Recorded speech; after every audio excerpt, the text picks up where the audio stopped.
Patsamba ziri kutaura kuti hanzi vaAmosi Chibaya navaJacob Ngarivume ndo vane chekuita nemakombi maviri akapiswa marimwe zuro, ndo vane chekuita nematai aipiswa murodhi. Asi chiri kundinetsa futi because ZRP iri kuita kunge ine masaidhi haichanyasoita mabasa awo.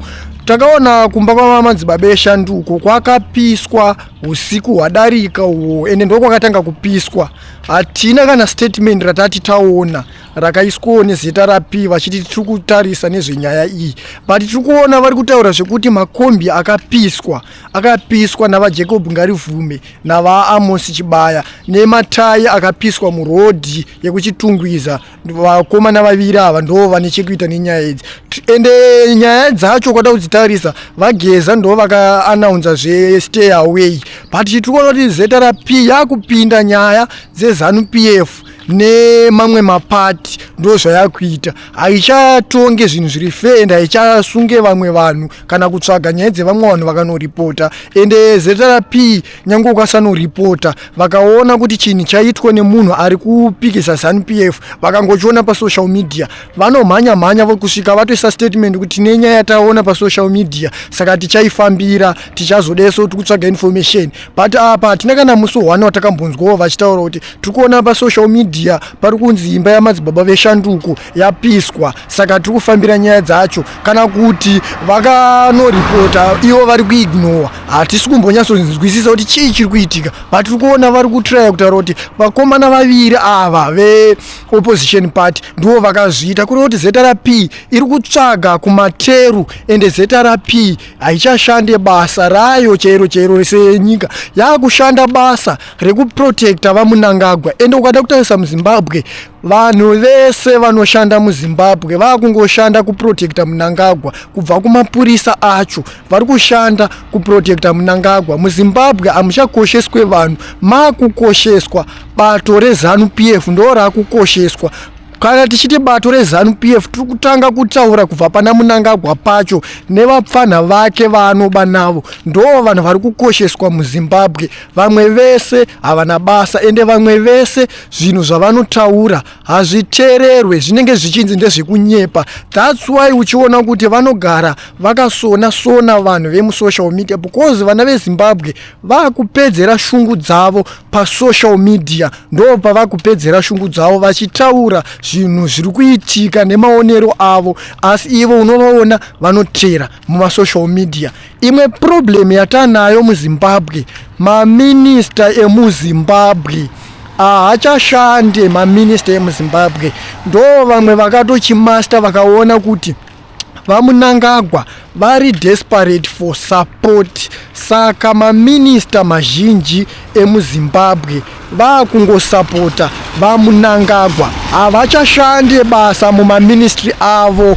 sezvavakaipindira mabasa yayo. Vakuti vakapiwa mari dzemaministry kuti vashandise kuti nyika iende kumberi, vanotora mari yese voisa muhomwe dzavo. Kana vaisa mari muhomwe dzavo vanongoramba vachingosimbisa vaMunangagwa, because Munangagwa ari desperate for support, because anoziva kuti vamwe vanhu vakawanda munyika havamude.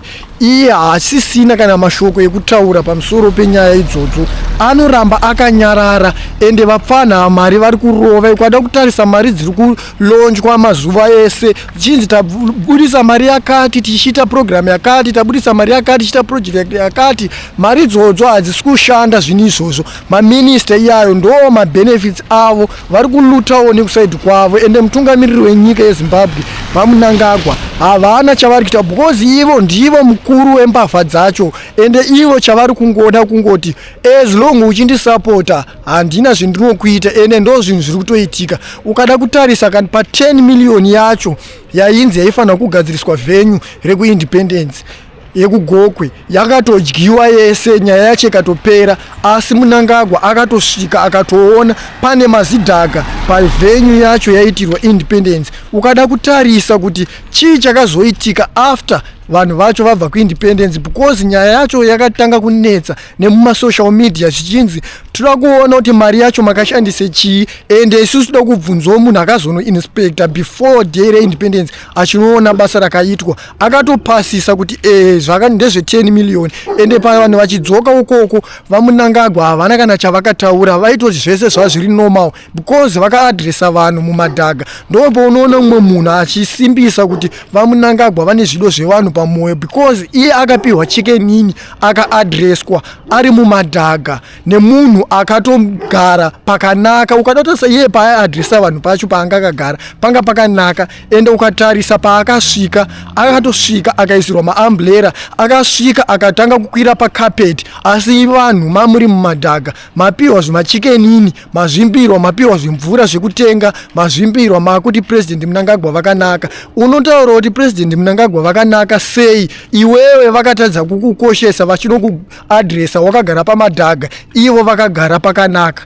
Saka iwewe ukazofa nenzara kumba kwako uri kutarisira kuti murume iyeye achauya kumba kwako achikuti ndichakupa mari yakati kana kuti ndichakuitira zvakati, ndiwe munhu unotarisire iyeye kuti anokuitira zvinhu zvakanaka? Iye akatombonokuadrese pamadhaga achikuratidzei kuti hamuna basa. Ndo pepe petinotaura kuti Mnangagwa haana basa nevanhu, ende Mnangagwa ane basa nehumwe yake, ende ane basa nezvinhu zvaanenge achiita. Vanhu vanomusapota vese ukatoda kuvatarisa mumaministry avo, nyange ukatotarisa kana vamwe vanhu vatori maminista zvakawandisa havachashande mabasa avo ivavo maminista, kunyanya maminista ndo atone problem.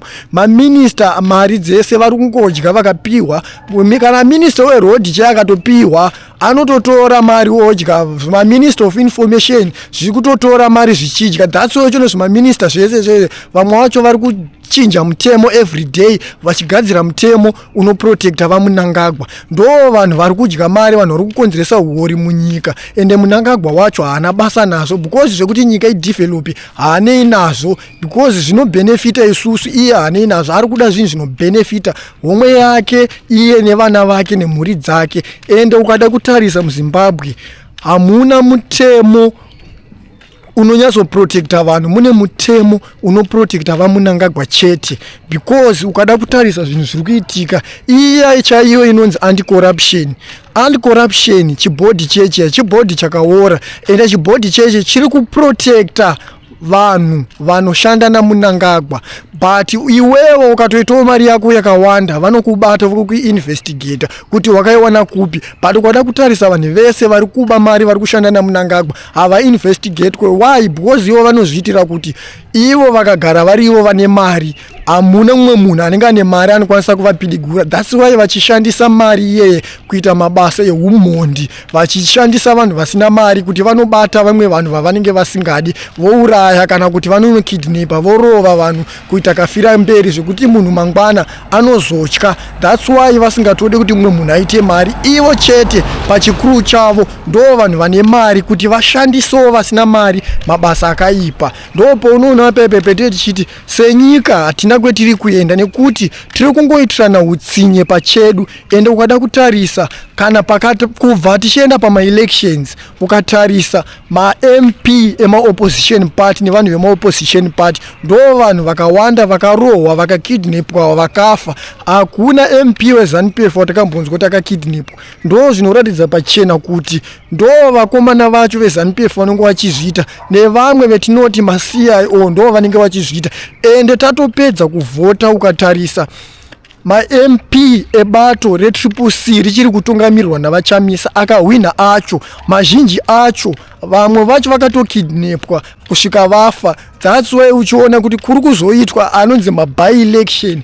Zvinhu izvozvo zvese hapana kana munhu weZANU-PF akamboitikirwa nezvinhu izvozvo. Ndopo unonyatsoona kuti zvinenge zvichitoitwa nevanhu veZANU-PF zviri pachena, hazvisi zvinhu zvekuvanza, nekuti zvinhu izvozvi hazvina kutanga nhasi, zvinhu zvakatobvira kudhara zvichitoitika, ende nanhasi zvichiri kutoitika. Asi nenyaya yekuti vana veZimbabwe vanotya, vanochikidzirwa, ende vanoziva kuti ZANU-PF yacho inotouraya, ndo pavanozongonyarara. Asi kunyarara tikada kutarisa kuti uri kunyarara zvinozokubatsirei, hapana zvezvinotibatsira, because ukada kutarisa makore awanawo uchisafa, hapana kana zvinhu zviri kuenda, because iwewe uri kusafa, vana vako vachasafa, vazukuru vako vachasafa, but vanenge vachingosafiswa nevanhu vari kungoramba vachiluta vachiba, because mari dzavanoba vanhu vakaita sana Mnangagwa dzakawandisa, dzienderane neage yake, kuluta zvekufikisa zvekuti vana vake nevazukuru vake vanosara vachidya mari. Ndo paunoona kuti hatina munhu, hatisi kutongwa zvakanaka, ende senyika hatina kwetiri kuenda, tiri kutungamirirwa nebofu, tobva tatanga kutera kumashure, nekuti bofu racho zimhondi, tinongotanga kutya. Ndosaka vanhu vageza vachizoramba vachitaura kuti tiri kutongwa nedhumdhum. Ndinototsigirana nazvo, ndowirirana nazvo kuti vaMnangagwa idhumdhum, but kuti ndinyatsova explainera kuti dhumdhum chi, vanotanga vandi explainera kuti pavakacreata varakashi, chinonzi murakashi chi, vakandipawo meaning yemurakashi, ndichavapawo meaning yedhumdhum, because vaMnangagwa tanzwa nekutongwa nengano, muri kutitonga nengano vaMnangagwa, ndo chokwadi. Ende ngano dzenyu dzemunotitonga nadzo ndedzekunyepa, because hakuna ngano inotanga ina gudo chete. Kotsuro anga aripi kana muchititaurira ngano inotanga na gudo chete?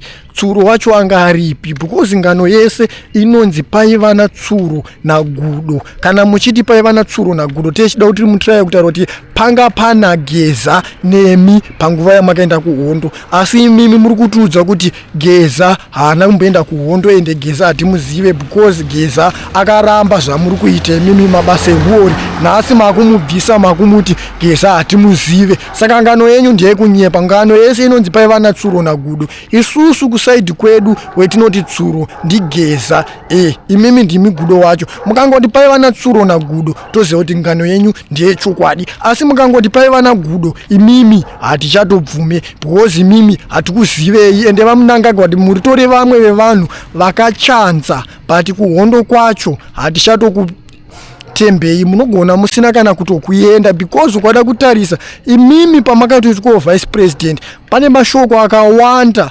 aitaurwa pamusoro paMai Mujuru pavakabviswa kuti mimi muzoita vice president. Asi Mai Mujuru vachiri vice president, Mai Mujuru vaitaurwa nezvavo mabasa vakaita kuhondo, vachingobva imimi muchipinda pachigaro ichocho makatanga kutaura. Saka hatichabhilive kuti akaenda kuhondo wacho muzinyika yeZimbabwe ndeupi, munhu wese takungomudhauta. Ende isusu titoriwo macomrades takaenda kuhondo, because hondo yacho yetikurwa nemi haisi idiki, hondo yetiri kurwa nemi ihondo hombe, hondo yakakurisa, nekuti hondo yacho inosanganisira hondo yenzara, hondo yepfungwa, nehondo yekutoti mukuda kutotipedza. Ameno kuti muri kumbofunge chinesu.